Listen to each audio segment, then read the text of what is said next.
If you got the bucks, why not just put it in? Why not put another 11 million in? But do you have the 11 million if you need it?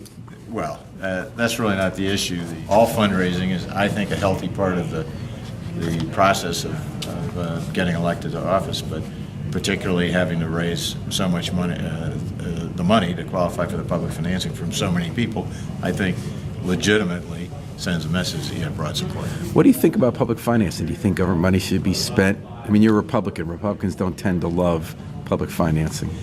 It skews the system in ways that I'm concerned about. I was not in favor of the public financing law, but it's here, and it's been changed, and I think that people who don't use it now are disadvantaged in elections. What do you think of Citizens United, which kind of crimped public financing but said that corporations have to be considered people for Yeah, I support the Citizens United decision.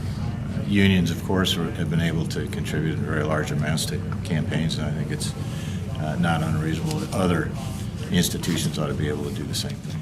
Does it seem crazy to you that we spend so much money on elections? Seems like a lot to me, yeah. So what do you, particularly, and I think asking taxpayers to pay for it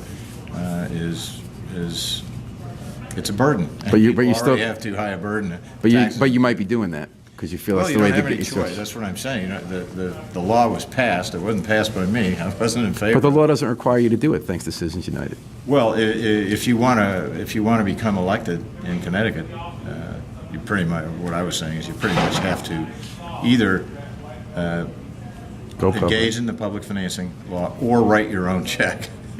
Why should I write my own check? Well, that really is. Do you think we saw a law of diminishing returns past a certain threshold in the last few self-financed elections? You, Linda McMahon, you spent a lot more than your Democratic opponents, but the Democratic opponents won. Do you think there's a point at which we might be learning that you need a certain number of $1 million to compete, but after a certain point it's not going to get you any further? I believe that to be true, and I didn't spend anywhere near what Linda McMahon spent on her races. And remember, I only lost by 6,400 points.